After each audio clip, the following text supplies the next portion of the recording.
Olá pessoal, professora Jéssica de Matemática aqui mais uma vez. Então hoje a gente vai estudar o conteúdo de coordenadas cartesianas da 13ª e 14ª semanas e vamos lá. Então, coordenadas cartesianas. Onde estão presentes as coordenadas cartesianas? Essa é uma pergunta que vocês utilizam muito. Quando o professor vai trabalhar um determinado conteúdo em sala de aula, vocês perguntam: para que serve isso? Então, vou mostrar a vocês aqui. Observem que aqui eu tenho um exemplo, né? Eu tenho como se fosse um mapa de um clube. Por quê? Porque tem um vestiário feminino, masculino, um ginásio, uma piscina e uma quadra de tênis. Se eu quisesse aqui, nessa figura, localizar a piscina, como é que eu faria isso? Então, eu iria analisar as coordenadas. Aqui, ó, 3 e 5. Então, a piscina ela se localiza no ponto 3 e 5. E o vestiário feminino? 1 e 4. Um exemplo bem importante, eu acho que a maioria de vocês devem saber. Muitos de vocês, com certeza, devem ter assistido já o Bom Dia e Companhia, aquela prova da Batalha Naval, onde a criança deveria dizer as coordenadas. Eu quero a casa A20, B2, C5, enfim. Tudo aquilo ali são coordenadas cartesianas. E outro exemplo também, Batalha Naval. Quem nunca jogou Batalha Naval, super indico. Joga Batalha Naval, que você vai estar também trabalhando essa questão de coordenadas cartesianas. Então, ó, quem foi que desenvolveu essa representação para a gente? Então, o nome desse cara é René Descartes, né? Matemático e filósofo francês. E ele desenvolveu a representação do ponto por meio das coordenadas, que hoje chamamos de plano cartesiano. Em homenagem a ele, né? Por isso que tem esse nome aí, cartesiano.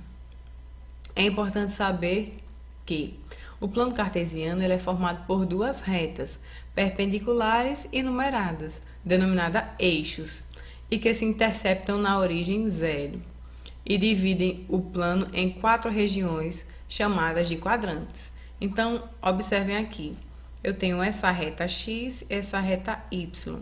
Então, eles são os meus eixos, tá certo? Onde eles se cruzam formando perpendiculares, né? Perpendiculares porque aqui forma um ângulo de 90 graus, aqui também, aqui também, aqui também. E são numeradas, então aqui eu tenho os números positivos, já esse lado aqui são negativos. Aqui eu tenho números positivos e aqui negativos. Ele diz que elas se cruzam, né, na origem, que é zero. Então, aqui, nesse ponto aqui no meio, é zero. E divide em 4 quadrantes, que são 4 regiões. Então, tem o primeiro, o segundo, o terceiro e o quarto. Tá bom? Como é que eu localizo um ponto no plano cartesiano? Então, observem, uma coisa também interessante, uma observação interessante é que os eixos, eles têm nomes, tá certo? Esse eixozinho aqui, representado pela letra X, se chama eixo das abscissas.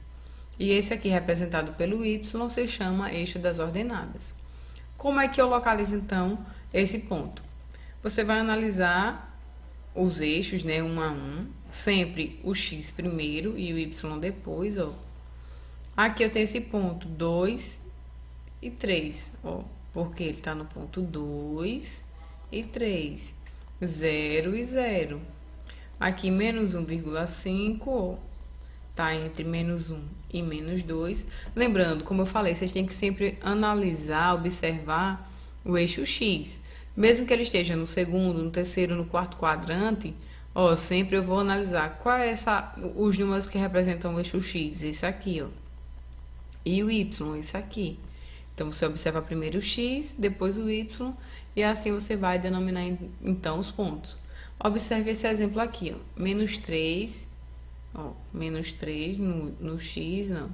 E 1 que está no Y. Veja que o menos 3 ele é negativo e o 1 é positivo, tá certo? Aqui, ó, como ele está no terceiro quadrante, já vai ser negativo os dois. Menos 1,5 está entre menos 1 e 2. E menos 2,5 que está entre menos 2 e menos 3, tá bom? Então é isso, pessoal, muito simples. Caso vocês tenham alguma dúvida, revejam novamente o vídeo.